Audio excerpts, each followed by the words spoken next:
quiero daros la bienvenida, como es lógico, más en esta fecha en la que vamos a iniciar un año que tiene mucho significado para AMESDE. Así que vamos a iniciar esta sesión. No hace falta presentar a Luis García Montero. Afortunadamente ha podido desplazarse, aunque tenía tareas de su cargo, que se suele decir, y esas pequeñas dificultades de desplazamiento en Madrid que también se añaden a todo ello. Empezamos el año nuevo, con una felicitación añadida que quiero trasladaros en nombre de AMESDE, porque nuestra asociación cumple 20 años de existencia y invitaremos a lo largo de este año a distintos eventos que tengan que ver también con la memoria de la propia asociación. Así que esta sesión que el año pasado ya hicimos para llamar al taller Almudena Grandes y que hoy continuamos con la presencia de Luis García Montero, habéis elegido como taller una sesión dedicada a una de sus obras.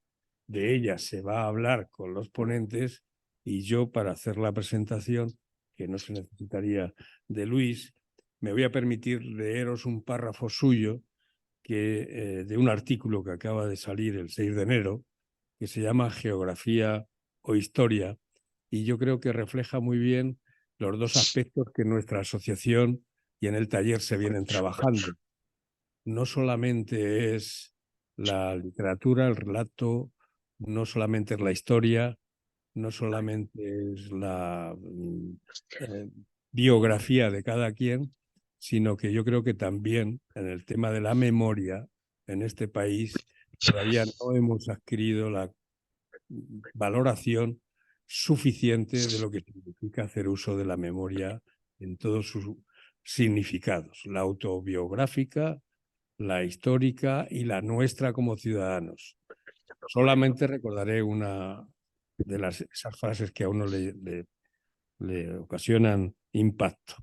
Si la historia la hacemos los ciudadanos, las personas, tenemos capacidad de contar cómo vemos nuestra existencia.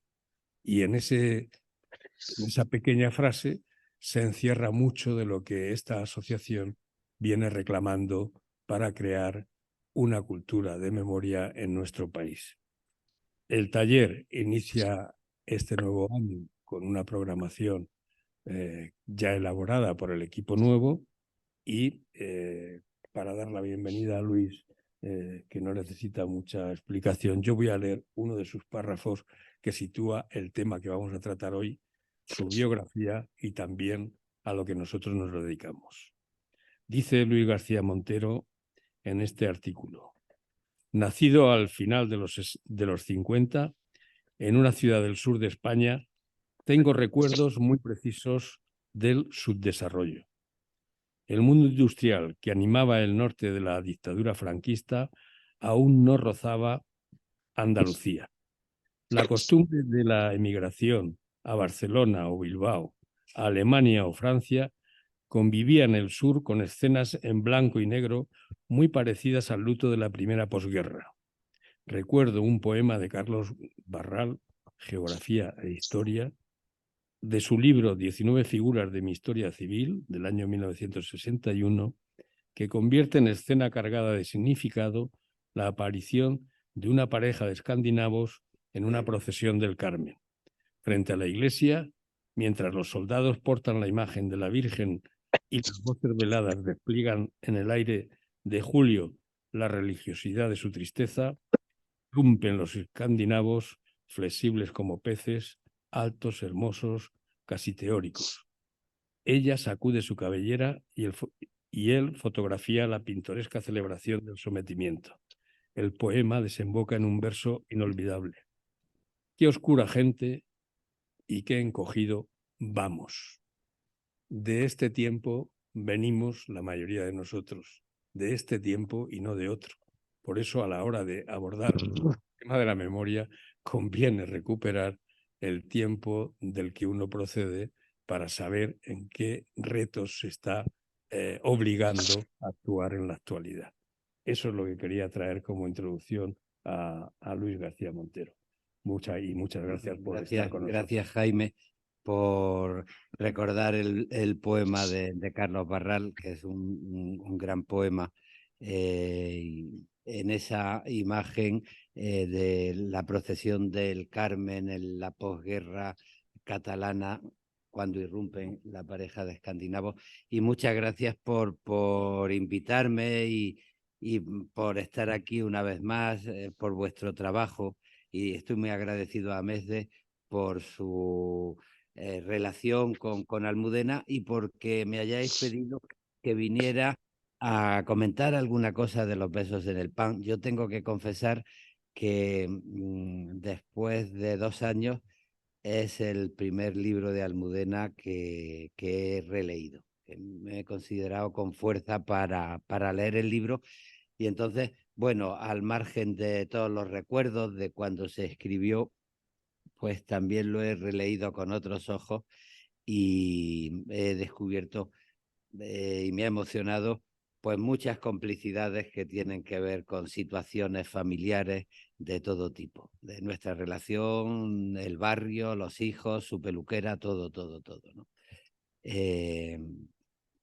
Bueno, y quería comentar algunas cosas. Por lo que se refiere, me parece, a la relación entre el presente y la memoria como una manera de vivir el presente y de comprender el presente y de comprometerse con el futuro, pues me gustaría recordar que Almudena empezó escribiendo a final en el año 1989, si ahora no recuerdo mal, publicó Las Edades de Lulú y empezó escribiendo una serie de novelas que eran una reflexión sobre la situación de su generación, desde el punto de vista de una mujer joven, de qué manera se transformaba en los años 80 con la llegada de la democracia, la educación sentimental de su generación. Y buena parte de sus primeras novelas tienen que ver con eso. Una mirada generacional del presente español en transición hacia la democracia y la consolidación paulatina de la democracia. En 2007 ya publicó El corazón helado, en el que potenció algo que estaba desde el principio, pero que le pareció importante, que es las relaciones de la historia de España contemporánea con lo que había sido la guerra civil, lo que había sido la dictadura y el diálogo generacional que se establecía entre abuelos, hijos y nietos, para entender algunas de las cosas que pasaban en España. Y en ese sentido, El corazón helado, que escogió como título un famoso verso de Antonio Machado: españolito que vienes al mundo, te guarde Dios una de las dos Españas, adelante el corazón. Pues El corazón helado creo que le puso encima de la mesa el interés prioritario por la memoria histórica. Y es cuando empezó a publicar su serie de episodios nacionales, siguiendo la herencia de la novela histórica de Galdós y de Max Sau. Los episodios nacionales y El laberinto mágico de Max Sau, pues empezó los episodios de una guerra interminable con un primer título, Inés y la alegría. Estamos hablando de 2010. Bueno, en todos esos libros, El lector de Julio Verne, Las tres bodas de Manolita, pues hay una relación de la historia de España con el presente en el que desembocó la democracia española y con los retos de la democracia española. Pero a mí me parece que Almudena tenía muy presente esa relación de lo que era la realidad viva de la sociedad española con el pasado y la memoria como algo que nos vincula con el presente y que nos ayuda a comprender el presente. Y por eso cuando ocurrió la crisis de 2008, que tuvo tantas repercusiones y que se identificó con la Gran Depresión de 1929, el hundimiento de Wall Street, y después eso tuvo una repercusión en el cambio de legislatura del gobierno de Rodríguez Zapatero, porque no fue exactamente lo mismo el primer gobierno de Rodríguez Zapatero que la segunda legislatura, donde hubo cambios constitucionales incluso para intentar responder a la crisis según las exigencias de Europa, unas exigencias que no lo olvidemos, no tienen nada que ver con la manera con la que hemos podido afrontar esta crisis última en la que hemos vivido, ¿no? Unas exigencias que sirvieron para apoyar a los bancos, para pagar las deudas de los bancos, para permitir todo tipo de recortes sociales, para limitar las inversiones sociales y el gasto social de los estados. Bueno, pues se produjo una situación de crisis y interrumpió el plan de los episodios de una guerra interminable que se había publicado desde la primera novela sobre distintos episodios, lo interrumpió para afrontar la realidad que le servía también para seguir estableciendo puentes entre la memoria, el pasado y el presente. Y fue cuando escribió Los besos en el pan, una novela que se publica en el 2015, que lo que quiere es abordar desde el presente una realidad que tiene que ver con el pasado. Si en los episodios nacionales estaba abordando el pasado para comprender el presente, ahora se instala en el presente para reflexionar sobre el pasado.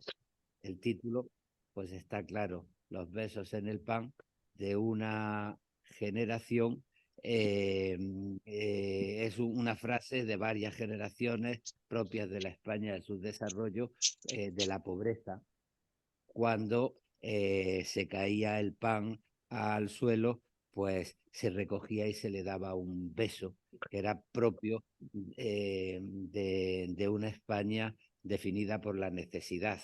Lo mismo, y eso queda todavía, que cuando nos acercamos a alguien que está comiendo y le decimos que aproveche. Eso, en democracias más desarrolladas, ese tipo de expresión no ha existido nunca, y si ha existido, se ha olvidado antes que la nuestra, ¿no? Bueno, pues se trata de abordar esa crisis, y después, cuando terminó, siguió con sus episodios nacionales, Los pacientes del doctor García, La madre de Frankenstein. Y cuando hubo otra crisis importante, que fue la del COVID, que también tensó la política, porque era una reflexión sobre la libertad y sobre la convivencia y sobre la necesidad de cuidarse, y de pronto desde la Comunidad de Madrid empezó a defenderse la libertad como la ley del más fuerte, porque hasta se cuestionaba el uso de mascarillas, porque parecía que ser libre, más que establecer unas reglas de convivencia, era poder salir libremente a tomarse una cerveza sin mascarilla por las noches. Pues hubo otro tipo de crisis social que la invitó también a parar su guión de los episodios de una guerra interminable, y escribió la novela que ya no pudo alcanzar a terminar por su enfermedad, que fue Todo va a yo creo que esas dos interrupciones fueron una respuesta a la idea que daba pie a los episodios de una guerra interminable, de establecer caminos de ida y vuelta entre el pasado que hemos vivido y cómo las herencias se concretan en el presente, del mismo modo que el futuro es una consecuencia de las decisiones que tomemos en el presente según las experiencias del pasado. Decir solo algunas cosas que he ido apuntando aquí. Bueno, aborda la novela Los besos en el pan como un retrato de ciudad. En la tradición literaria, retrato de ciudad significa, por ejemplo, el magisterio de Clarín, La Regenta, la ciudad de Vetusta, o significa, por ejemplo, también una novela de Camilo José Cela como La Colmena.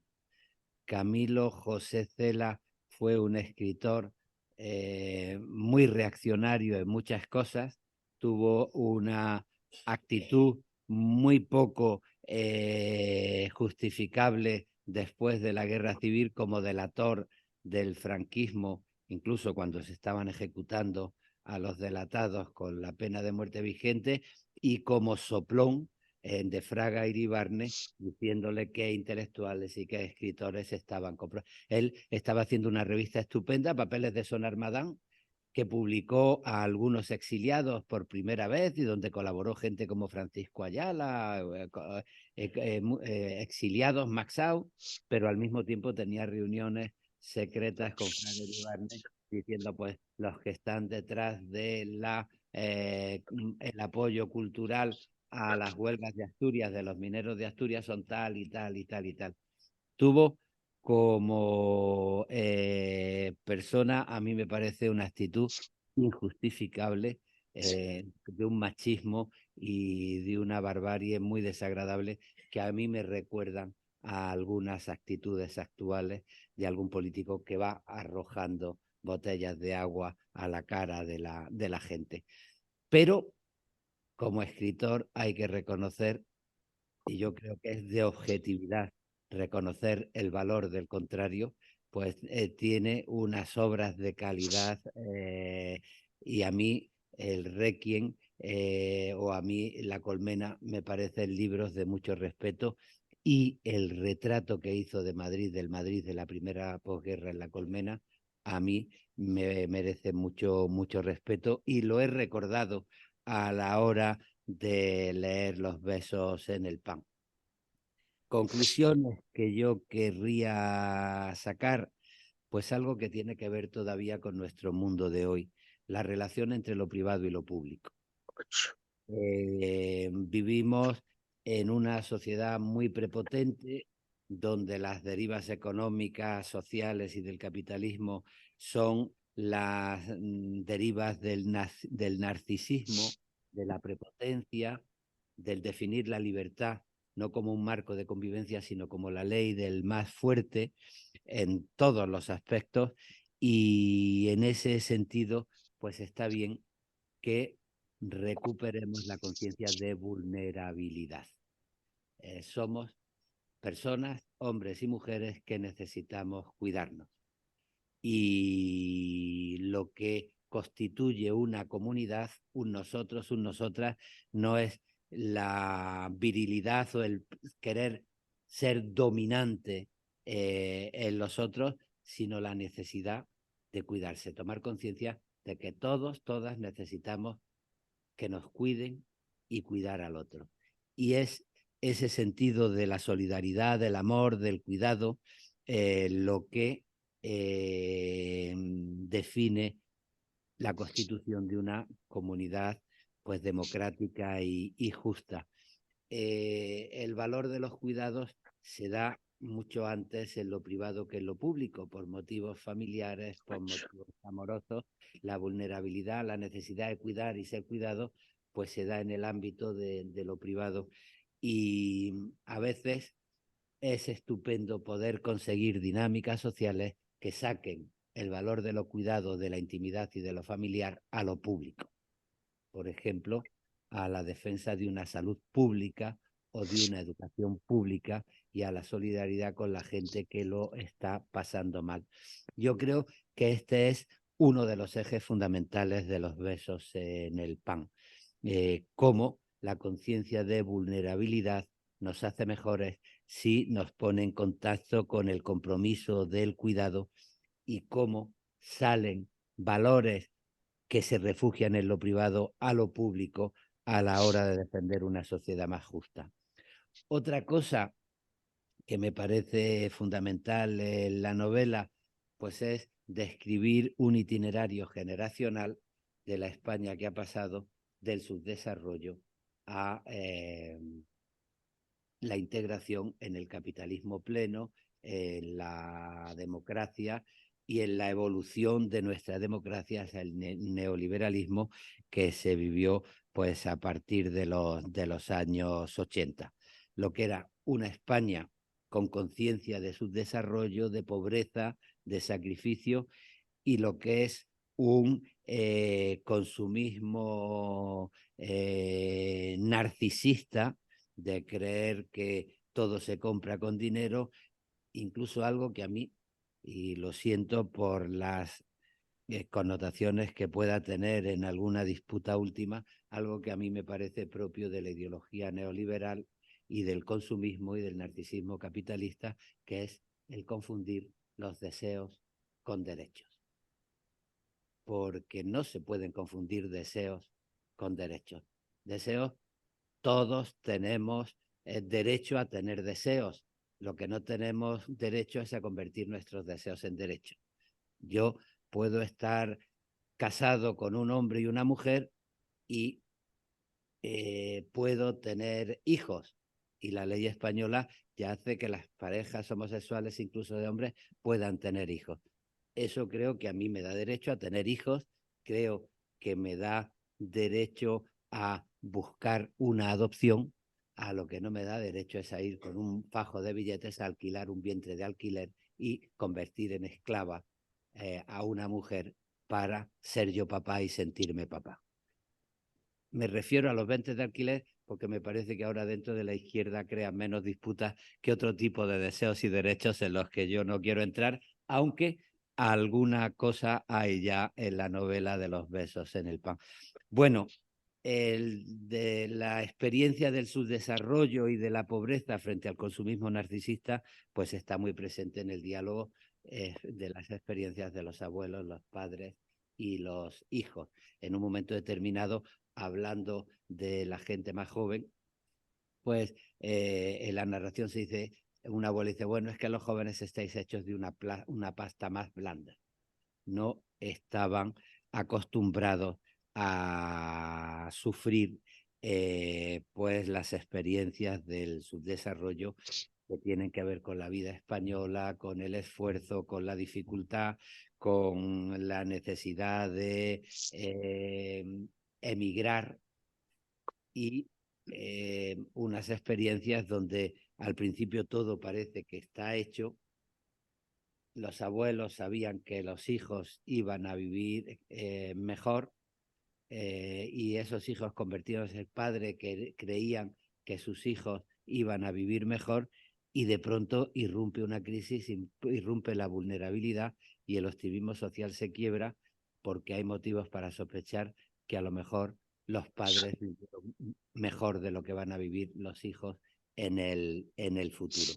Por eso ese diálogo genera tensiones, y no es lo mismo el espíritu con el que un abuelo viaja a Suiza para abrirse horizontes y aceptar la migración de una chica joven que llega a Alemania y se quiebra porque su experiencia no es la de un país de subdesarrollo y tiene derecho a considerar los derechos que puede exigir y no estar sacrificado por un futuro económico digno, ¿no?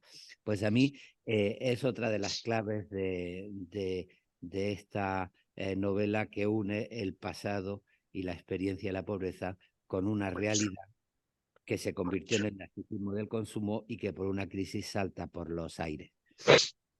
También habéis podido comprobar que en esta idea colectiva de colmena, de cómo las experiencias individuales conforman una colectividad, pues se pasa de un yo personal a un nosotros familiar y de un nosotros familiar a un nosotros, nosotras colectivo, de lo que es la intimidad, lo privado y lo público, que articula nuestro diálogo del yo y el tú a la hora de construir un nosotros y a la hora de pensar en los cuidados públicos. Y ese paso de la intimidad, lo privado y lo público, pues a la hora de crear y de conformar una estructura colectiva, hace que la novela, muchos capítulos, se conviertan en pequeños cuentos donde se concretan historias personales que se van después enredando en la historia general.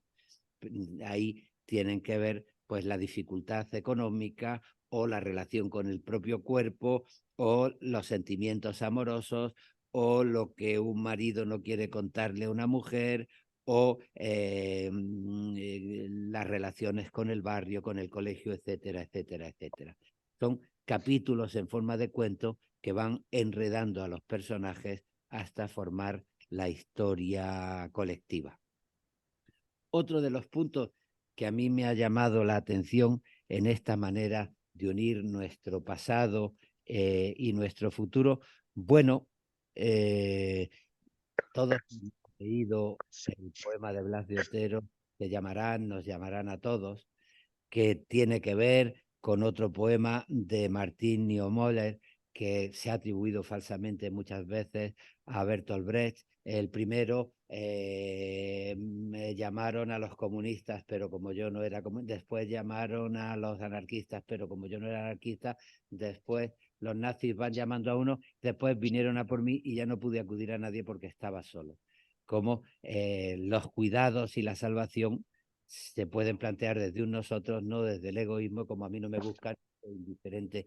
Y hay un momento de la historia de los besos en el pan, de la crisis, en el que se plantea eso también a la hora de fundar la solidaridad. En un momento determinado uno de los personajes dice, bueno, cuando se vio venir la crisis, como a mí no me tocaba, pues miraba para otro, era indiferente, como después llegó otro, pero tampoco me tocaba, y de pronto, hasta que no tomas conciencia de que la crisis nos afecta a todas, a todos, pues es el momento de empezar con esas reacciones de solidaridad frente al cierre de centros médicos, frente al hambre que pasan algunos alumnos, etcétera, etcétera, etcétera, ¿no? Bueno, a partir de ahí, como veis, hay esas estructuras que unen la intimidad, lo privado y lo público, con distintas perspectivas. Está la familia Martínez Salgado, está José y está Diana, y cómo ese matrimonio pues establece relaciones con una abuela, por ejemplo, la madre Diana, Adela, y con los padres de José, o con una hermana, Sofía, y cómo esas relaciones familiares pues van llevando al orden de lo privado pues también los problemas con un centro de salud que se quiere cerrar, los problemas con el vecindario o los problemas con un colegio donde los niños pasan hambre. Y por eso creo que tiene especial importancia también ese espacio colectivo que es el Bar de Pascual, que es un lugar con mesas donde se sienta la gente a hablar, a discutir, a comer y a hacer vida de barrio, que es la Sí, vida cuando se abre ese... a la colectividad.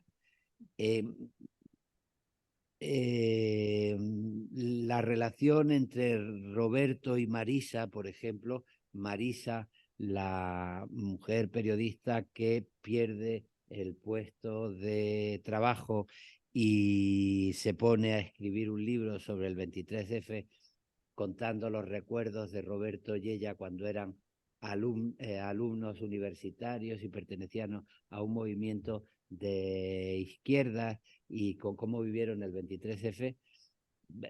No cuenta exactamente Almudena el argumento de la historia del 23F de Marisa.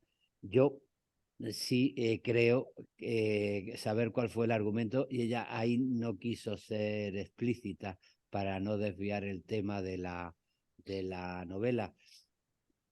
No sé si vosotros sabéis que Teodulfo Lagunero fue un preso franquista que se hizo millonario en Castilla y que con la construcción pues ayudó mucho al exilio español y al Partido Comunista.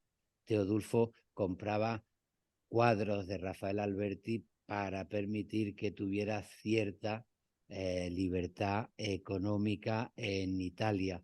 Lagunero también ayudó a Santiago Carrillo y a las actividades del Partido Comunista en el sur. Y después Lagunero fue el que trajo a Santiago Carrillo con una peluca a España para empezar toda la transición, ¿no? Bueno, un verano nos invitó Lagunero, Almudena y a mí a comer en su casa. Yo había ido algunas veces a comer con él, con Rafael Alberti, pero estaba él, entre otras cosas, se había hecho millonario especulando con la construcción en Fuengirola. O sea que ahí buena parte de esos edificios horrorosos que se cargaron la costa de sobre esa parte fueron labor de construcción de Lagunero. Pero él seguía siendo muy solidario. Aquí mantuvo la vida y la casa de Marcos Ana, el poeta, durante mucho tiempo, y nos invitaba a comer de vez en cuando. Nosotros estábamos en Rota en la Playa, pero cogimos el coche y estaban Santiago Carrillo, estaba Marcos Ana y tal, y salió la conversación del 23F. Y en la conversación del 23F puede ser una conversación muy parecida a la que oyen Marisa y Roberto en el despacho de al lado cuando están haciendo el amor y mientras el golpe de Estado. En un momento determinado, Santiago Carrillo dijo: los dos únicos en el Congreso que no sabíamos de verdad lo que estaba pasando éramos Adolfo Suárez y yo, porque se había llegado a un pacto de gobierno favorecido por el rey de España para poder acabar con las dinámicas democráticas. Sabéis que Adolfo Suárez se había plantado frente al rey de España y con el tema de determinadas negociaciones y el rey quería quitárselo de en medio, porque de pronto Adolfo Suárez le decía al rey: es que el presidente de gobierno soy yo, usted es jefe de Estado, pero el que toma decisiones soy yo. Y el rey de pronto quiso colocar a su jefe de gabinete, que era un general, el general Armada, para que fuese presidente de un gobierno de coalición donde había aceptado entrar Felipe González y donde habían aceptado entrar algunos militantes del partido como Ramón Tamames, últimamente también de actualidad. Y la frase de Santiago Carrillo fue estupenda. Dice: aunque no lo creáis, quien salvó la democracia española fue Tejero. Nunca le estaré agradecido. Y dijimos: ¿por qué? Y dice: porque todo estaba muy planeado para hacer un golpe silencioso, pactado, donde después de la crisis el rey llamase a Armada y pudieran hacer un gobierno de coalición. Pero este señor se enteró que en el que estaba dando un golpe de Estado en el que iban a entrar socialistas y comunistas en el gobierno de coalición, como Tamames y Mújica y tal, y entonces perdió la cabeza y dijo que de ninguna manera. Y empezó a tensionarse la cosa y al final se le fueron los medios, se le fueron los nervios y fue el tiroteo, ese tiroteo que estalló y que convirtió el golpe en una cosa poco asumible. Y fue el momento en el que el rey, cuando fue llamado, dijo: ni está, ni se le espera al general Armada, ni está ni se le espera, y se quitó de en medio un golpe de Estado donde el rey estaba implicado hasta los huesos, como es normal, porque si su militar y su jefe de gabinete va a ser el presidente de un gobierno, pues imagínense, ¿no? Eso hizo que, para evitar problemas, inmediatamente Adolfo Suárez dimitiera y facilitara a otro presidente no enfrentado con el rey, y después hizo la creación de un relato sobre el golpe de Estado, que es el que quería desmentir Marisa, supongo que con una conversación muy parecida a la conversación que tuvo Santiago Carrillo con Marcos Ana, con Teodulfo Lagunero y con nosotros. Lo cuento esto como curiosidad, porque además me parece bien que cuando se habla de constitución y de democracia se pongan las cosas en claro, porque ya tuvimos en la restauración del siglo XIX una apariencia de democracia y una apariencia de constitución que separó la España oficial de la España real. Y es un peligro al que conviene enfrentarse teniendo en cuenta todos los relatos. Bueno, creo que me estoy alargando más de la cuenta y que estoy pero Los problemas que aparecen en los besos en el pan, pues ya seguimos viéndolo. Cierres de centros de salud, hablemos de sobrecarga, reducción de médicos, de enfermeros, etcétera. Experiencias que todos recordamos, el boom inmobiliario y el boom de la especulación y el boom de las obras que hicieron que muchos jóvenes pues dejasen de estudiar porque con 22 años o con 18 años se contrataban en una obra y acababan a los 2 años ganando más que su padre, que había estudiado el bachillerato o una carrera. Lo representa un poco la experiencia del pobre Tony en la novela y la desgracia social que supuso que esa gente que había dejado de estudiar porque era muy fácil la oferta de la construcción, pues cuando llegó el paro pues se quedaron sin posibilidad de hacer nada. Lo de los alumnos hambrientos en el colegio, pues es otra experiencia de la realidad. Nosotros tengo mucha relación con Javi Baeza, el cura párroco de San Carlos Borromeo. Eh, eh, Participamos en montar unos servicios de ayuda a los alumnos, a los niños del gallinero, porque se consiguió que la Comunidad de Madrid mandase autobuses al gallinero para llevar a los niños y escolarizarlos. Pero los padres había un momento que no tenían para darles de desayunar. Claro, la experiencia de un niño sin desayunar, aguantando clases de matemáticas, de filosofía o de historia era tremendo. Y hubo que hacer un servicio de no solo ir al gallinero a recoger a los niños, sino de llevarles alimentos para que pudieran comer y no tuviesen la incapacidad de estudiar por el hambre. Eso se vivió y supongo que en algunos sitios se seguirá viviendo, y esa experiencia que cuenta Los besos en el pan tiene que ver con la experiencia de la parroquia de San Carlos Borromeo, Javi Baeza y el gallinero, ¿no?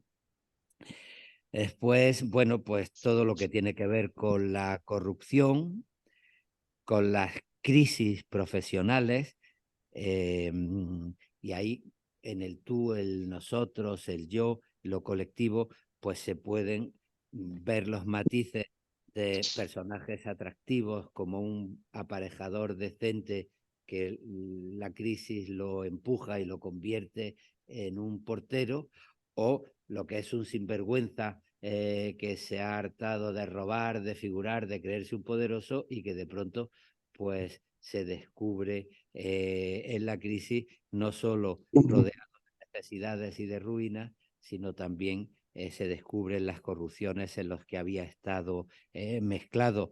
El tema de los desahucios, de las pérdidas de las casas, de lo que son hipotecas que no se pueden pagar, de lo que es la barbarie. Eso es otro debate tremendo para distinguir lo que es legal de lo que es legítimo, porque en España, en este momento y en este argumento, es que era legal que si tú pedías una hipoteca y no podías pagarla, el banco se quedaba con lo que habías pagado, con tu casa, y encima te obligaban a pagar todos los meses la hipoteca como si siguiera siendo prioritario. Y había un gobierno y unas leyes al servicio de la explotación de la sociedad española por los bancos, ¿no? Bueno, pues son temas que salen y que parecen que son verdad, y que son verdad como también el hecho de que la degradación social y la insolidaridad y la pobreza pues haga que algunos inmigrantes del norte de África pues se acerquen al islamismo y se enreden en España las teorías fundamentalistas. Frente a eso, pues la posibilidad de establecer un diálogo solidario. Amelia era la peluquera de Almudena y la retrata perfectamente con toda su actividad y tal. Tenía la peluquería en la calle Guilás y era un personaje muy, muy, muy curioso. Bueno, pero toda esa idea de al principio, a ver qué va a pasar con los chinos, qué es esto de las chinas, y de pronto, pues pasar de la prevención al extranjero al entrar en la solidaridad extrema con esas chinas, ¿no? Y a partir de ahí, bueno, pues todo lo que tiene que ver de nuestra propia intimidad, que es un discurso histórico. La historia no pasa solo por las guerras civiles y las constituciones, pasa por nuestro corazón, por la forma de mirarnos al espejo y por la poesía es histórica porque la forma que tenemos de decir te quiero, soy hombre, soy mujer, forma parte del contexto histórico, ¿no? Y en ese sentido, pues en la colmena de los besos en el pan, pues están reflexiones sobre sentirse guapo, sobre sentirse feo, la diferencia de sentirse guapo, sentirse feo, sentirse mirado de una manera u otra, siendo hombre, siendo mujer, los temas de la inseguridad en una misma, parejas que no pueden llegar a hablarse porque están inseguras de su propia condición, tanto él como ella, y algunas reflexiones que tienen mucho que ver con la propia manera de pensar de Almudena. Una de las escenas frente al puritarismo y el clericalismo que a mí más me atraen es ese momento en el que Adela le explica a alguien que una cosa es una infidelidad y otra cosa es la traición. Que se puede respetar la libertad del deseo propio, lo que no se puede respetar es la traición. Que por otra parte yo creo que es lo que hacen los que se empeñan en convertir sus deseos en derechos, traicionando Deseos en derechos. la dignidad. Bueno, y a partir de ahí, pues esa relación entre el optimismo y la melancolía que caracteriza pues la mirada de Almudena en la historia y en los episodios de una guerra interminable, de cómo conocer la realidad ayuda a mantener la resistencia y que las convicciones frente a lo más difícil pues ayudan a mantener la resistencia, que la solidaridad es fundamental. Hay otra frase que a mí me gusta mucho: hay que ser muy valientes para pedir ayuda, ¿comprendes? Pero hay que ser todavía más valientes para aceptarla. La manera de decir, tomar conciencia de que todos necesitamos cuidar y ser cuidados frente a las ideas de predominio. Y la idea que caracterizó buena parte de la narrativa de Almudena, de que la alegría es una forma de resistencia. Apoyar la vida, el vitalismo, lo que nos da la vida, nos ayuda a resistir frente a un mundo que a veces nos trata de manera injusta. Sí, yo también creo que la alegría, la capacidad de comprender al otro, de disfrutar con el otro, de comprometerte en la vida, en las cosas mínimas de la vida, lo que nos puede alegrar con un pequeño detalle un día, después nos ayuda a resistir los vientos muchas veces contrarios, antipáticos, como esos vientos que hicieron que Almudena interrumpiese para afrontar el presente sus episodios nacionales, como fue el viento de la crisis de 2008 y al final el viento del COVID. Son las cosas que se me ocurre plantearos desde el recuerdo de Almudena.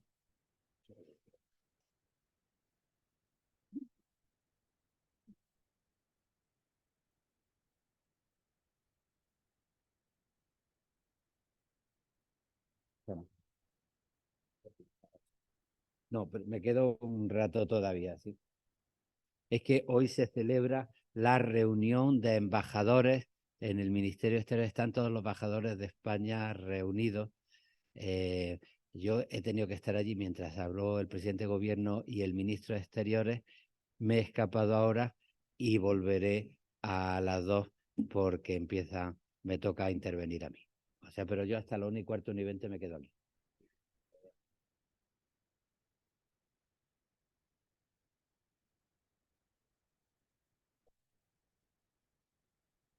Muchísimas gracias, Luis. Nosotros teníamos preparada la sesión de hoy, pero creo que Luis ya ha tratado absolutamente todos los temas que nosotros queríamos tratar. Entonces, pero no me explicó bien lo que tenía que hacer. Nada. Tú tranquilo que, vamos, estamos encantados con tenerte. Te lo agradecemos muchísimo que hayas venido. Y además, bueno, te agradeceríamos que intervengas cuando consideres apropiado con nuestra exposición. El grupo coordinador del taller para este curso entendió que una forma de homenajear y recordar su memoria, la memoria de Almudena, sería leyendo uno de sus libros cada año, porque pensábamos que no era solamente el ponerle su nombre a nuestro taller, sino el tener un recuerdo y trabajar su memoria con el cariño y con el afecto que le tuvimos y que le seguimos teniendo. Por eso se eligió en un momento determinado, a través del grupo, este libro para acercarnos a la figura de Almudena y darle un pequeño homenaje por nuestra parte. Después seguiremos otra vez adelante con el tema del curso 23-24, que como sabéis son las dos orillas del Mediterráneo y que en concreto este año estamos dedicando a Marruecos. Seguiremos a partir de la próxima sesión el 7 de febrero. Bueno, nosotros nos habíamos planteado esta sesión, en principio antes de saber que iba a venir Luis, haciendo dos partes. Por un lado, una breve repaso a la biografía y a la bibliografía de Almudena, y por otro, centrándonos más en el libro de Los besos en el pan, que es el que hemos leído todos nosotros para esta sesión. Puede tener también que ver que la generación joven tiene también su ventaja a la hora de comerciar con la tecnología. Serán flojos, pero esto lo manejan perfectamente. Vale. Lo que no os he dicho es que esto lo hemos preparado entre Urbano Montiel y Celia Chichi. Bueno, gracias, Luis. No nos extendemos más porque ya lo dice Celia. Vamos a ir poniendo un poco lo que habíamos previsto y como lógicamente muchas de las cosas que nosotros habíamos previsto tú nos has dicho, pues tampoco nos vamos a extender excesivamente. Como tú no ves la imagen, te la dejo aquí. Es imposible resumir la vida de nadie, y mucho menos la de Almudena Grandes, que estuvo aquí con nosotros en el curso 14-15, cuando presentamos ya ni me acuerdo cuál es el título. Bueno, las tres bodas de Manolita, y luego en el 17-18, cuando también la de los pacientes del doctor García. Si además le unimos que tú viniste el año pasado, en marzo, para cuando se le puso el nombre al taller, pues se habló mucho de Almudena, se dijo mucho. Y por tanto, muchas de las cosas las conocemos, pero hemos querido poner media docena de notas a las que te vamos a dar también entrada antes de que te marchas, por si consideras que alguna puedes insistir un poquito en ella o incluso añadir alguna, porque hemos puesto ahí las que vais leyendo. Habíamos previsto ir desarrollando cada una de ellas, pero el tiempo ya va a ser imposible. Insólita madrileña de quinta generación. Ella, voy a decir solamente una cosa, en un momento determinado hace referencia a Madrid, capital de la gloria, y el primer libro que se leyó en este taller en el año 2014 fue Madrid, capital de la gloria, de Eduardo Zúñiga. Entonces, de alguna manera está. Luego, escritora de cuentos desde muy niña, no es una escritora venida de última hora, sino desde muy niña. Anecdótico, que lo habrás contado en muchos sitios, cuando ella iba con su padre a ver los partidos de fútbol a casa de su abuelo, y como no le gustaba el fútbol, pues la ponían a dibujar, la ponían a apuntar, y ella decidió ponerse a escribir. Desde muy pronto ella ya apuntaba maneras y desde muy pronto se dedicó a escribir. Unas palabras: progresista, republicana, feminista, literatura con compromiso social. Para nosotros que no somos expertos en este mundo de la literatura, nos parecían que eran notas de ella. Las hubiéramos desarrollado más, pero creo que vamos a ir avanzando. Compromiso con la recuperación de la memoria histórica. Estamos en un taller de AMESDE, de una asociación para la trabajar el tema de la memoria histórica, y ella tiene un compromiso, como lo ha demostrado, como digo, las veces que ha venido y ha transmitido su cariño. Con respecto a la memoria histórica, quisimos reflejar todo lo que aparezca en letra cursiva, entrecomillado y así, son expresiones de ella, porque hemos querido, en la medida de lo posible, traer opiniones suyas, comentarios suyos, expresiones suyas, que así no entrábamos nosotros en lo acertado o no acertado. Hay que pasar página, pero antes hay que leerla. Entonces, debemos de pasar página, pero antes hay que leerla. No se puede pasar sin más. Y por último, en el 2014, creo que fue, escribió una columna en El País donde, a pesar de que ella tenía, en algún momento decía que era, bueno, pues de temperamento y tal, pero también era agradecida. Y en un momento ella dice: a todos los que me han dado tanto, gracias, muchas gracias. Desde lo más profundo de mi corazón, gracias de todo corazón, que era como se titulaba el artículo que escribió. Te damos la palabra por si quieres añadir alguna nota o hacer algún comentario o alguno que te haya parecido que no se puede resumir, desde luego. Perfecto, gracias a ti, Luis. Ya lo ha hablado Luis. Ahí tenéis una serie de libros que ella ha escrito, que todos conocemos y que yo tengo aquí la reseña de todos los libros publicados. Como podéis ver, también hay cuentos, hay literatura infantil, mucho periodismo, porque también tenía su columna en El País, en un montón de sitios. Era una mujer que tenía muchísima proyección y indudablemente tiene muchos escritos. Pero hay algo que ahí no hemos planteado y sin embargo a mí me gustaría decir, porque es algo que es importante, y es que Almudena ha sido llevada al cine durante una serie de películas. Algunos de sus libros, no muchos, algunos, han sido llevados al cine.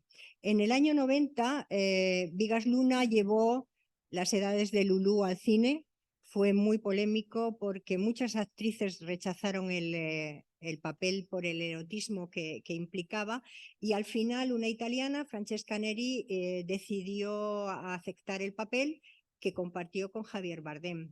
Esa fue la primera incursión de las obras de Almudena en el cine. Después, en el año 96, Gerardo Herrero hizo Malena es un nombre de tango.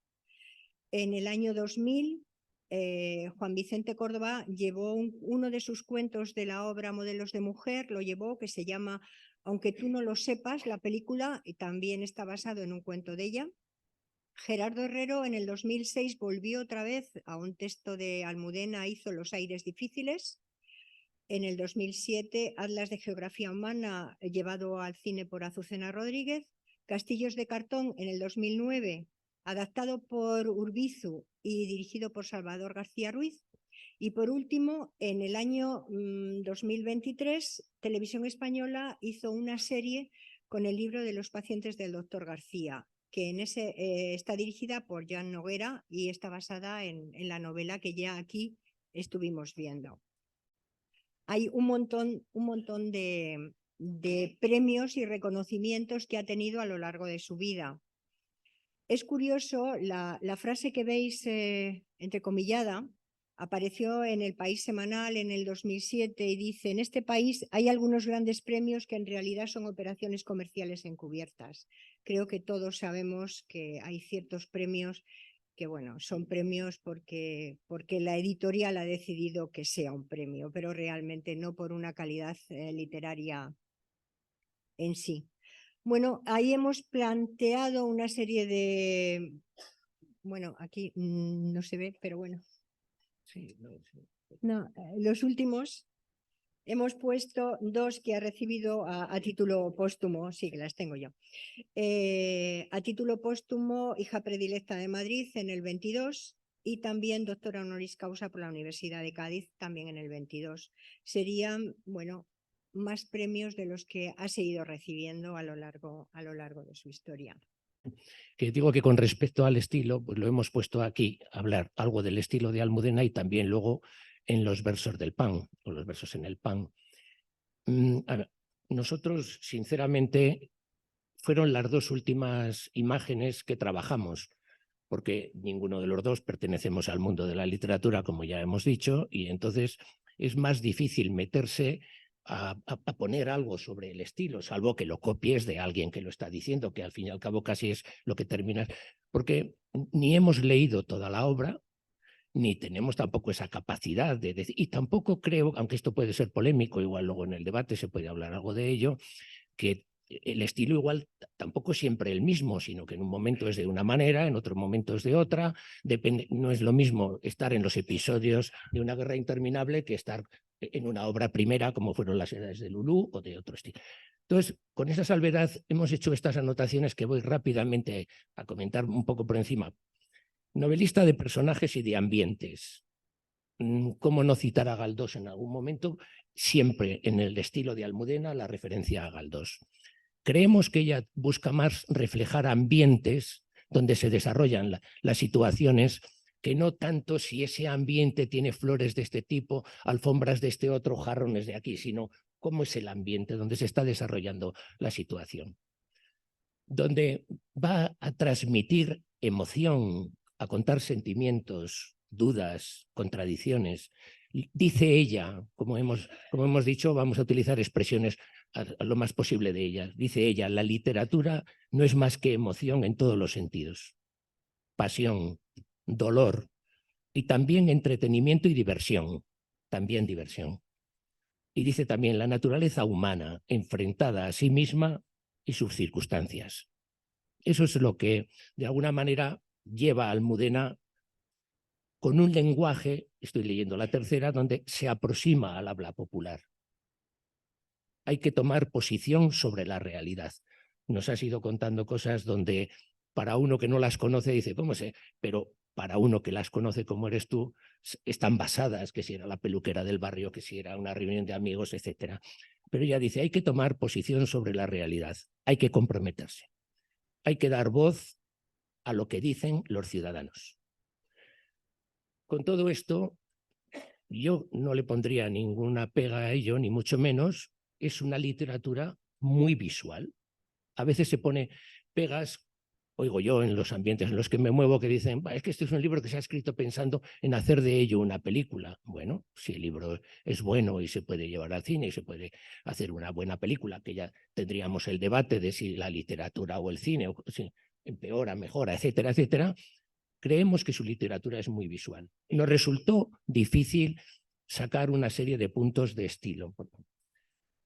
También te volvería a invitar, porque ahí sí que nos das una lección enorme como profesor. Adelante y gracias. No, está muy bien. Ella es una escritora de estirpe galdosiana, ha explicado muchas veces cómo leyó a Galdós y es verdad que en los debates literarios españoles pues hubo alguna gente que quiso despreciar el realismo, que se quiso distanciar no ya de Galdós, sino de la novela realista en general, en nombre de experimentalismo, y ella pertenece al grupo de escritores que quisieron renovar desde su juventud el realismo en vez de despreciarlo en nombre de una ruptura vanguardista, ¿no? O sea que está muy bien planteado. Bueno, por lo que hemos visto, sabemos, conocemos de ella, en un momento determinado ella se posicionó para las elecciones del 2011 en un apoyo público que hizo Izquierda Unida. En el 2020 ella declara: el problema más grande que tiene España surge cuando la derecha pierde el poder y se comporta como si se lo hubieran robado. Creo que es algo que ahora mismo es de lo más actual. Realmente es que la derecha nos está dando esa explicación. O sea, ha perdido totalmente, está convencida que le han robado y poco podemos hacer para convencerla que no es verdad, pero en fin. La bronca y la crispación política vienen de antiguo, de cuando se inicia la transición, ya que se dio paso a una democracia sin romper totalmente con la dictadura y sin preocuparse por las víctimas del franquismo. Creo que lo que decía antes Luis, la base de nuestra historia realmente es el conocer de dónde venimos. y de esa manera podremos darnos cuenta de a dónde queremos llegar. Hay una cosa muy clara, las consecuencias que ha tenido ha sido, por un lado, que se la haya nombrado hija predilecta de un montón de cosas o de un montón de sitios, incluso que la estación de Atocha se llame Puerta de Atocha, Almudenas Grandes, y os aseguro que este año que hemos viajado estas Navidades a una ciudad española donde tienen tren, cuando fuimos a coger el tren era como muy gratificante oír el próxima salida del tren a Puerta de Atocha, Almudena Grandes. Realmente, bueno, a mí me llenó de ilusión el oírlo.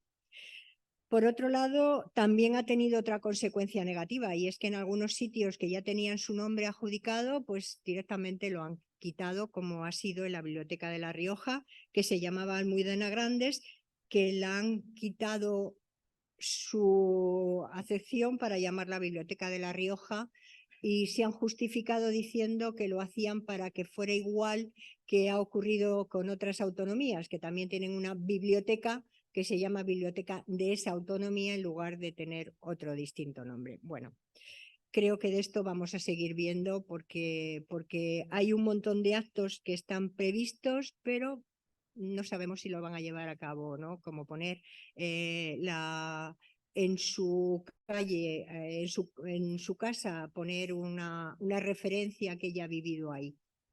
Pero en fin, eso lo iremos viendo.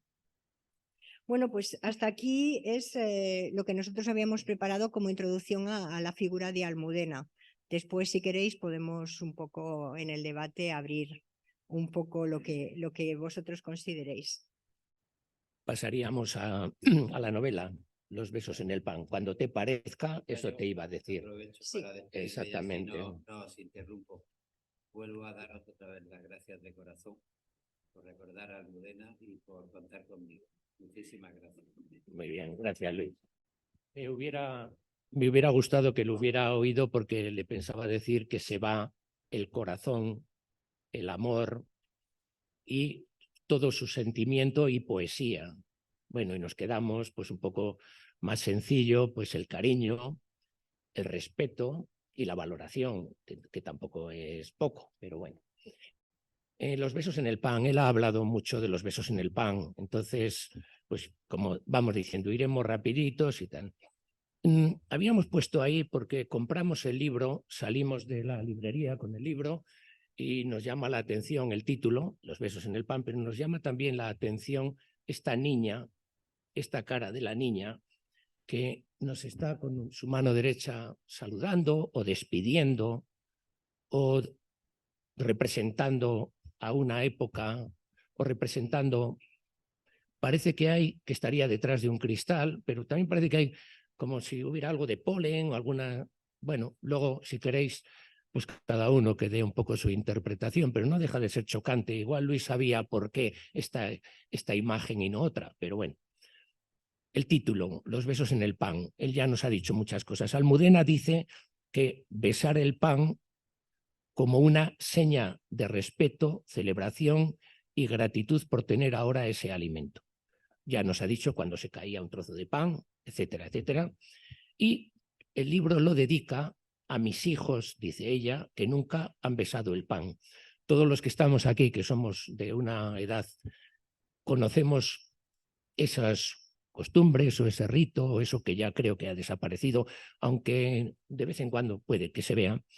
Yo leyendo la novela y todo esto recordaba a mi padre cuando yo era niño, que en mi casa se compraba una hogaza redonda y él no era un hombre religioso ni mucho menos, se la colocaba así, le hacía con el cuchillo una cruz, le daba un beso y empezaba a cortar el pan.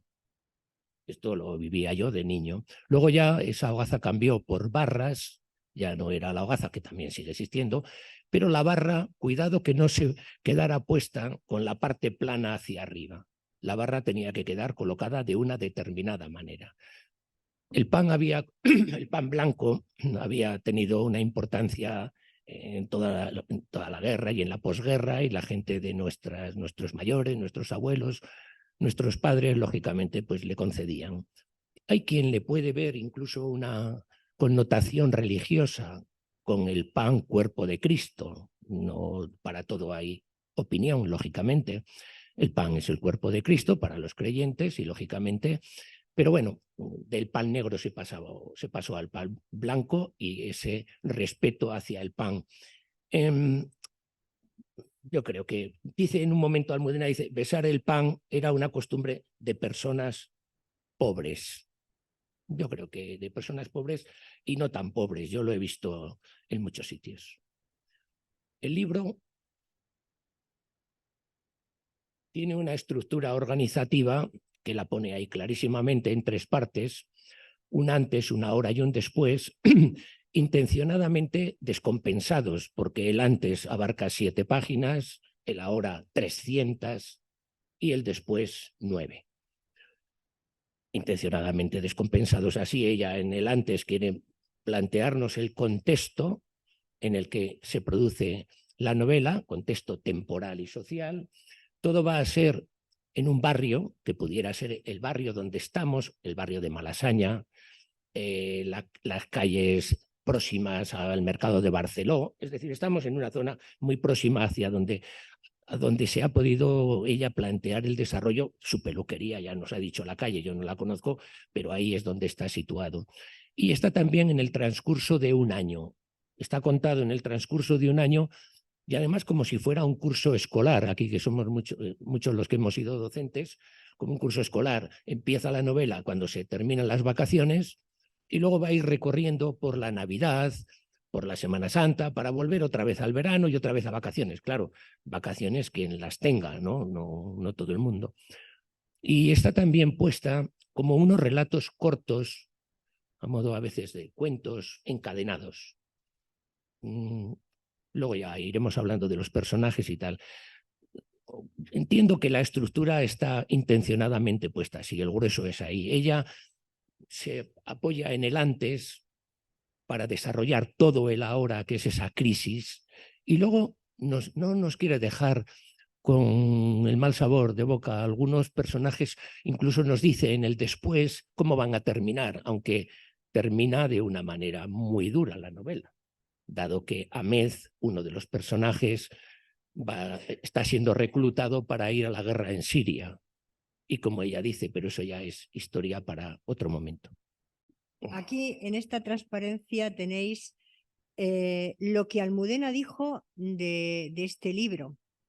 Esta es la historia de muchas historias, la historia de un barrio de Madrid que se empeña en resistir, en seguir pareciéndose a sí mismo en la pupila del ojo del huracán. Esa crisis que amenazó con volverlo todo del revés y aún no lo ha conseguido.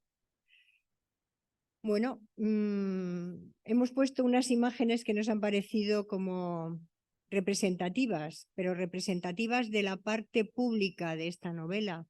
Es la escuela, es la sanidad, son todas las cosas que realmente influyen a nivel público en el desarrollo de la novela. Yo, si me permitís, os voy a leer el resumen que yo he hecho de este libro. Cuando lo terminé de leer, yo escribí lo que para mí era esta novela y me gustaría compartirlo con vosotros. Es una novela que nos habla de solidaridad, desesperación, cariño, miedos, luchas y vivencias cotidianas como un espejo en el que podemos ver reflejadas experiencias sacadas de la realidad. La historia o historias discurre entre las emociones universales y las más íntimas, entre las experiencias sociales colectivas y las particulares, enlazando microhistorias con un denominador común: la crisis económica como un jarro de agua fría sobre la población de un barrio madrileño. Creo que es un resumen realmente de todo lo que hemos leído y lo que nos ha explicado Luis. Realmente, bueno, son unas microhistorias, algunas se pueden entrelazar y tener su propia identidad, pero nos ha dado un hilo común que es la relación que tienen los distintos personajes, las familias, los amigos, la relación común dentro de los barrios, que desgraciadamente se está perdiendo, pero la gente que aún vivimos en barrios antiguos de Madrid sabemos la fuerza que eso tiene. Entonces, realmente yo creo que es una de las cosas buenas que tiene este libro, es que nos recuerda que la solidaridad no es solamente la familia íntima, los de la casa, sino todo ese otro amplio espectro social que nos tenemos alrededor. Eso unido a los grandes temas que trata el libro. Cuando hemos leído, bueno, pues un montón de cosas para preparar esta exposición, hemos visto que mucho de lo que leíamos se centraba en los personajes reales, en los personajes con nombre. Nosotros, en un primer momento, pensamos que era muy interesante hablar de los grandes temas que trata el libro. Luis ya nos ha hablado de un montón de ellos, pero por ejemplo a mí hay uno que se le ha olvidado que, bueno, la violencia de género me parece que nos trata en dos pequeñas historias. Por un lado, en la que al vecino del bar de Pascual mata a la mujer, y por otro lado, Marta, que es la madre de Felipe, que se escuda en no decir la verdad para que nadie sepa que ella ha huido con su hijo a un piso de acogida porque realmente el marido la estaba maltratando. Es otro tema que también está ahí, que bueno, como podéis ver, la burbuja inmobiliaria, la explotación laboral, los desahucios, las estafas bancarias, los emigrantes y sus trabajos, tanto emigrantes que vienen aquí, bueno, serían más que los emigrantes, serían los migrantes, porque es tanto los emigrantes como los inmigrantes, los que vienen y los que tuvieron que salir. En la crisis del 2008, mucha gente muy preparada española tuvo que salir fuera de aquí porque no había otra referencia. El paro, la corrupción, la ocupación de viviendas, la soledad, los movimientos vecinales de la lucha ciudadana, el desmantelamiento de la sanidad y de la educación pública, el hambre que se ha pasado en muchas de nuestras sociedades, la diferencia del español que pide solo en las colas esas especiales con respecto a la ayuda que se daba, aunque lo hemos vivido más con el COVID, pero que también se dio en el 2008, aunque no se le hizo tanta publicidad al tema. Son los grandes temas que trata el libro, que luego si queréis en el debate podemos profundizar en ellos. A mí hay una cosa que aquí no aparece, pero que me ha resultado curioso, y es he visto que hay, por un lado, una conexión social horizontal, pero también hay una conexión familiar en vertical, de tal manera que los abuelos, los nietos tienen unas relaciones muy especiales, muchas veces fuera de los padres. La relación que alguna de las abuelas tiene con los nietos es realmente muy interesante de analizar. Pero bueno, vamos a los personajes, que si no nos enrollamos y no hay tiempo. Con tantos temas, lógicamente, pues tienen que aparecer por necesidad muchísimos personajes. Lo que pasa que cuando íbamos leyéndolo decían que 70, luego Celia se entretuvo en contarlos y dice que 82. Con nombre propio 82. Con nombre propio 82 personajes, pues es un número. Claro, Luis nos ha hablado cosas muy interesantes de los personajes. Ya creo que aquí hemos puesto unas características, bueno, pues afectados por la crisis económica del 2008 y de alguna manera las necesidades que tienen, la novela que es coral. Y la última, que también la ha citado él casi al final, diciendo que tienen cierto optimismo y usan la risa como fuerza de lucha. Nos pareció que en vez de estar hablando aquí, si luego en el coloquio pues queréis citar algún personaje que os haya resultado especialmente significativo o llamativo, nosotros diríamos quién nos ha resultado a nosotros especialmente significativo, o elegimos uno, porque hay varios, ¿no? Yo me quedo con María Gracia y Antonio, porque a mí me ha transmitido, diréis, vaya alegría que tiene este chico, vamos. Es una historia tristísima, de soledad enorme, de incomunicación.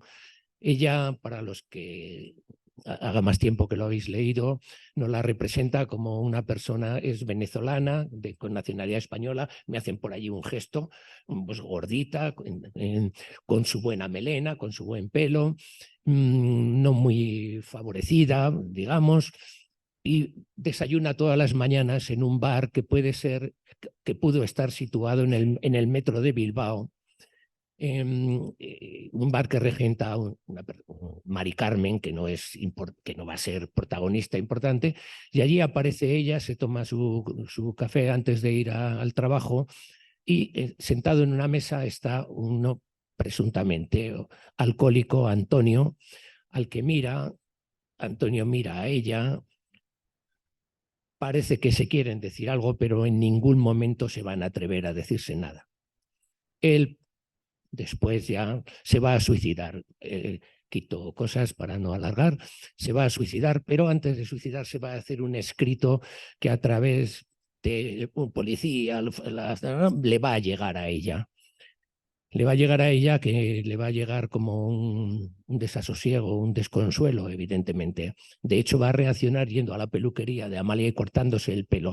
La parte quizá más atractiva que tiene esta mujer, por lo que cuentan, el pelo se va a desprender de él. Y nos deja la duda de cómo va a continuar la vida de esta María Engracia. Y Antonio ya sabemos que ha muerto, de esta María Engracia. Triste, pero una soledad de números primos ahí que sobrecoge, por lo menos a mí así me lo pareció. A mí la figura de Sebastián me ha parecido muy especial, entre otras cosas porque en mi vida profesional he conocido algunas figuras muy parecidas a esta persona y he visto cómo no es tan fácil la frase que ha dicho también él, pedir ayuda es fácil, que no es mucho, pero aceptarla mucho menos. Yo he conocido a gente, profesionales, que en un momento determinado, en esa crisis del 2008, quedaron sin trabajo, quedaron en unas situaciones muy comprometidas y se les fue el mundo totalmente de las manos y sin embargo me ha gustado que Sebastián se haya repuesto, haya aceptado el cambiar de estatus a niveles, bueno, como otro personaje, Begoña dice, pero bueno, se ha ido con un portero, como, bueno, pues un hombre que se reconstruye interiormente y que sabe afrontarlo. Entonces, a mí él me ha parecido una figura muy interesante, incluso para sacarla de aquí y hacer alguna otra cuento, vamos, no diría una novela, pero sí un cuento. Bueno, aquí tenéis el estilo de esta novela en concreto. Yo creo que entre lo que hemos dicho nosotros del estilo general de ella, pero bueno, como importante es que es una novela coral, es costumbrista, está muy con los pies en la tierra, nos ha contado la realidad de muchas personas en este país y de muchos barrios y de muchos pueblos y ciudades. Tiene una prosa muy sencilla y muy ángel. Los personajes tienen fuerza y compromiso, sobre todo a nivel de todo su espectro social. Y como antes hemos dicho, también es un estilo muy visual, que es una de las características de Almudena, que realmente todas sus novelas las ves, no solamente las lees, sino que también te puedes imaginar. Y eso que no hace unas descripciones muy exhaustivas, pero sin embargo, con poquitas pinceladas ves perfectamente qué es lo que te está contando y qué escenario hay para ello. Antes de pasar ya al coloquio, porque hay media hora todavía, y quisiéramos al terminar poner una cosita de 2 minutos como despedida a esta sesión, hemos puesto cómo lo valora la crítica, cómo lo valoramos nosotros. Porque sabe José Manuel y sabe más gente con la que yo llevo hablando desde hace tiempo del taller, que yo siempre decía, ¿qué dice la gente? ¿Ha leído el libro? ¿Cómo lo valora? Entonces, bueno, hemos puesto ahí cosas generales y luego yo os digo cómo lo valoro yo y ya está, no pasa nada. Parece, por lo que hemos leído, que la valoración de este libro es un tanto irregular. Es decir, desde gente que dice que es un gran libro, que está ese realismo, esa situación, ese tal, a gente que dice que no es que es demasiado amplio, que tiene demasiados temas, que tiene demasiados personajes entrelazados de una manera a veces nada fácil.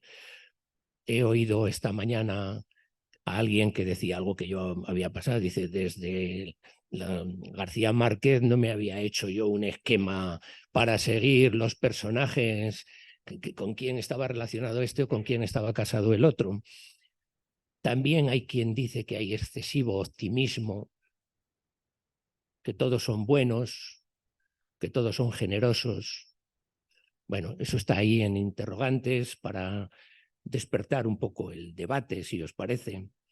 También hay algunas cosas que a mí me puede parecer un poco excesivas, pero que cuando oigo a Luis las recojo, porque seguramente son así, porque ella era de personajes y respetaba mucho a los personajes y seguramente se ha documentado muy bien, y aunque haya cogido de aquí y de allí, es decir, yo digo, unos niños de 13 años preparando un cóctel Molotov y tal, pues bueno, pues seguramente si estuviera ella o Luis dirían, pues sí, porque en el año no sé cuál, un grupo no sé cuál, con niños de no sé qué, seguramente, pero a mí lector me puede parecer un poco excesivo esa mandíbula de Pepe Martínez que se desencaja cada vez que tiene una situación de estrés o esas, hay algunas cosillas que bueno, yo lo valoro bien, no me parece la mejor obra que yo he leído de Almudena Grandes y lo valoro bien e incluso me alegro mucho de que se haya puesto este libro, porque cuando lo he leído por segunda vez, a pesar de que he tenido que volver a hacer tal, lo he valorado mejor que la primera vez, yo personalmente, y ya con lo que ha dicho Luis, lo ha enriquecido también, Celia. Sí, a mí me ha pasado un poco lo mismo. Yo, la Almudena que había leído, leyendo este libro, la primera lectura se me quedó muy corto, no me parecía ella, no terminaba de verla. Sin embargo, me ha pasado igual que a Urbano. Nosotros nos lo hemos tenido que leer varias veces porque, bueno, había que centrar algunas cosas y sí, me ha gustado más la segunda vez. Me he enterado de algunas cosas que había perdido. Yo también me he tenido que hacer un croquis con las distintas personas porque ya llegó un momento que ya no sabía quién se había casado, quién era primo, quién tenía, si este era el hijo de no sé quién. Bueno, tenía un pequeño lío, pero bueno, al final lo he conseguido.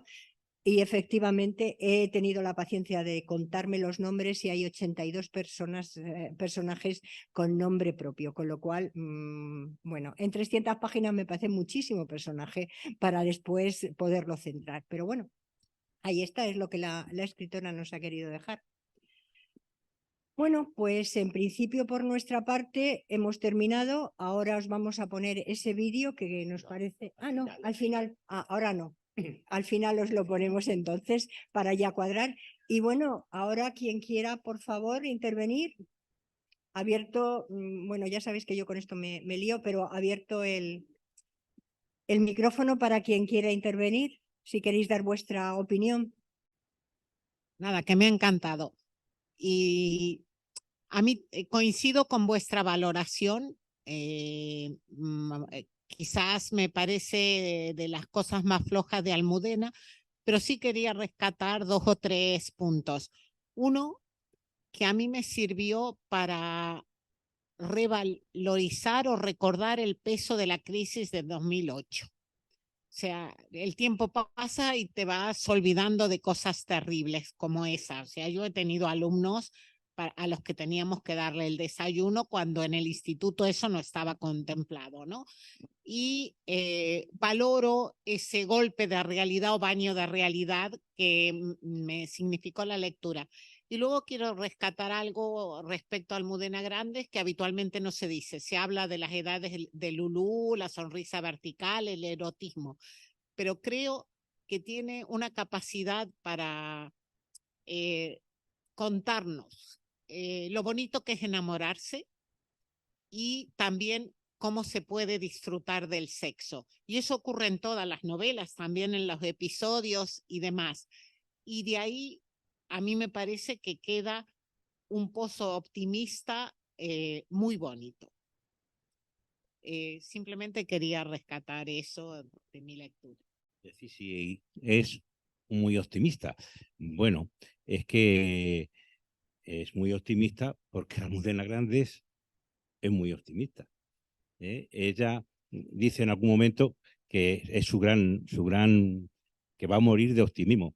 Yo no sé efectivamente cómo fue, pero optimista, era muy optimista. Y eso me recuerda también a Belmonte, el torero, que decía, se torea como se es. Entonces muchas veces también se escribe como se es. En cuanto a que idealiza el barrio, todos son buenos. Bueno, hay circunstancias en las que uno, personalmente, y también formando parte de un colectivo, se trastorna. Aquí el trastorno es la crisis de 2008, luego puede ser la crisis del COVID. ¿A qué lleva eso? Eso lleva a que hay un reconocimiento de la vulnerabilidad. Coño, en la opulencia nos vemos superiores y que no vamos a tener ninguna falta y tal. Y cuando se te quita lo que creías que era para toda la vida y tal, y te reconoces débil, vulnerable y tal, es cuando buscas cuidados y también te ofreces a cuidar. Es esa solidaridad de barrio que aparece ahí y que se da, pero principalmente se da porque está en esa circunstancia. El mismo hecho no es lo mismo visto desde una circunstancia de opulencia que desde una circunstancia de necesidad. El hambre no es el mismo hambre el que tiene esa niña y su abuela, que tiene vergüenza de ser pobre, pero tiene un orgullo de ser española. No acepta la ayuda que le da el colegio porque es para todos y acude por ahí a esos sitios de España 2000 porque no es para todos, es solamente para los españoles. La vergüenza de ser pobre se da en esta circunstancia porque ha vivido la opulencia. Nuestros abuelos tenían asumida la pobreza porque todo el mundo era pobre y vivían como pobres y sentían como pobres y no tenían vergüenza de ser pobres. Hoy sí, y además la gente disimula y hace barbaridades y horteradas para disimularlo. Y nada, a mí esta novela sí me ha gustado mucho, la he visto desde otro punto de vista. Yo he visto que la novela es como un cuadro impresionista. Un montón de manchas y que tienes que ponerte en perspectiva, no entrar en detalle de quién es quién, con quién se casa y con tal, sino contemplarla un poquito con distancia. Me ha encantado. Sí, más contemplar los grandes temas que trata que no la parte pequeñita de la historia. Y efectivamente, en un momento determinado dice, en el 2008 todo valía. Sí, O sea, es que ella misma dice, todo valía cuando ellos, la familia así protagonista, compra el chalet. Realmente dice, es que en el 2008 todo valía, cualquier cosa se podía comprar o se podía tener. Gracias. Bueno, lo primero, muchas gracias al equipo de coordinación, que lo habéis hecho fantástico, y agradecer a Mestre y a Luis García Montero que haya podido asistir y ha explicado las condiciones en las que tenía la mañana. El libro. Los besos en el pan me parece un buen libro. Un libro que llega a la gente. Y lo digo desde una experiencia con Los besos en el pan en un barrio de Madrid, Entrevías, en un centro de educación de personas adultas, público, un centro que ahora no corre en los mismos derroteros pedagógicos, didácticos que corría hace simplemente unos años, pero que era que recordar, y en el cual elegíamos un libro al trimestre que leían todos los grupos y lo leíamos todo, el libro de arriba a abajo, en cada uno de los grupos, interdisciplinarmente. O sea, había no solo desde lengua, también desde sociales, también profesorado de naturales, en fin, íbamos leyéndolo todo. El libro fue estupendamente aceptado, leído y querido. Querido por los lectores y por las lectoras. Capítulos, desde luego, identificativos, muchísimos, Entrevías, zonas de Mercado Barceló, podría decir qué diferencia, totalmente identificados, unos con otros, guardando y sabiendo en qué zona de Madrid se estaba refiriendo Almudena. Bueno, tuvimos la suerte, por segunda vez, al acudir a ella, que viniera a comentar el libro con nosotras y con nosotros. Y fue pues muy emotivo, imaginaos. Y a la gente, Almudena era una persona muy cercana, muy cercana, muy familiar y muy empática, pero decía las cosas como las sentías. El libro, nos comentaba, es una respuesta rápida a la crisis de 2008 y a la respuesta que tuvo el gobierno de España, entre otros, a aquella crisis que no favoreció precisamente a las clases más desfavorecidas. Imaginaros Entrevías, ¿vale? Entonces, la gente de Entrevías, cuando leía el libro, puedo hablar de 400, 500 personas leyendo el libro, grupo por grupo, pues se sentían totalmente identificados. Cuando surgía lo de las chinas, se sentía identificado. Cuando surgía el bar y la persona a la que, bueno, ya lo ha destapado, he dicho, bueno, habéis leído todos el libro, pero Urbano acaba suicidándose. Antonio, había lágrimas, pero lágrimas en el grupo. Creo que eso es alta literatura. Es alta literatura. Para mí, técnicamente, confirmo que no es La madre de Frankenstein, es un pedazo de libro enorme, y otros muchos, ¿no? En otro taller nuestro hemos leído, porque tenemos un taller de literatura, cine y escritura, Los aires difíciles, de Almudena, y evidentemente vuelve a ser otra novela coral, otra novela de sentimientos, de personajes. No los he contado, gracias por contarlos, 82. Me parece meter 82 personajes de la forma ágil que lo hace Almudena, dignifica a la escritora, mucho más que otras muchas cosas, porque abre un abanico amplísimo de lo que era la sociedad, que estaba siendo castigada doblemente por la crisis y por cómo se llevó aquella crisis en aquel momento. Y yo creo que sí, que es un gran libro, pero no lo creo yo, lo creímos todas y todos los que lo leímos en aquellos momentos. Gracias. Parece que no hay más preguntas ni nadie más quiere intervenir. Antes de poneros nuestro cierre, quería recordaros que el día 7 de febrero volvemos otra vez a Marruecos, o sea que, por favor, el pan a secas, ya sabéis, ¿vale? ¿Quiere José Manuel? Teníamos un poco de miedo de si el taller iba a poder continuar después de la intervención en el último taller de Olga y lo vuestro de hoy. Bueno, hay que mirar el futuro con muchísimo optimismo.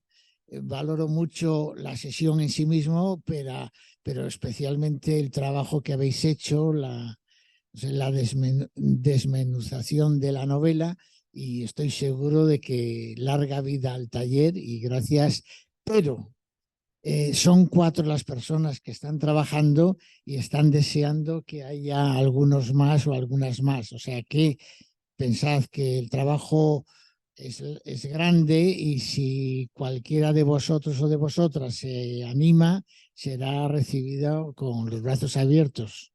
Nada más.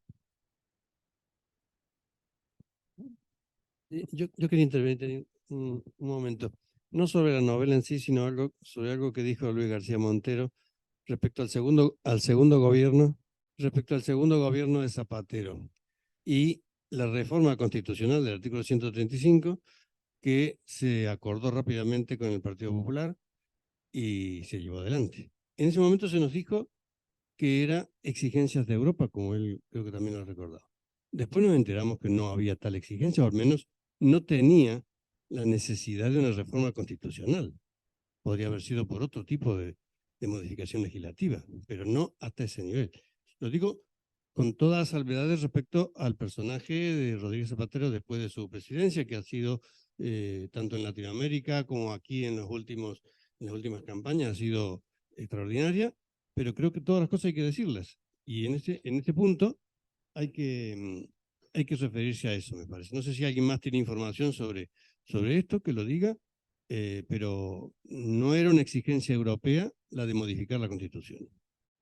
Como no hay más intervenciones, queremos terminar viendo un enlace de YouTube de 2 minutos que creo que puede... Pepe lo está intentando y seguro que en un par de minutos lo tenemos y que puede ser el colofón de esta sesión. Mientras mientras se arregla la técnica, voy a recordaros una cuestión que estamos trabajando en otras áreas del asunto. No es, fijaos bien, hemos estado hablando del hambre, de la enfermedad, y nos ha faltado la tercera pata que hoy preocupa a la humanidad, la guerra. Las tres que colocan al mundo en una situación que creíamos que nunca volvería a tener. Y las tres que exigen respuestas desde una estructura que ya no es la aldea local, ni la nacional, ni tan siquiera la europea. Lo digo como reflexión a la hora de abarcar todo el debate en los términos en los que se está planteando hoy día los temas que tenemos que afrontar. O sea que fijaos cómo una literatura que refleja un ámbito concreto, un trozo de la realidad, puede dar pie a interpretar las demandas que requiere la sociedad actual, aunque se diga que hemos superado las etapas, los problemas que la humanidad tiene, los fundamentales, lejos de haberlos superado, lo que estamos es incapacitados todavía para encontrar las respuestas adecuadas y efectivamente darles solución para el conjunto de la especie.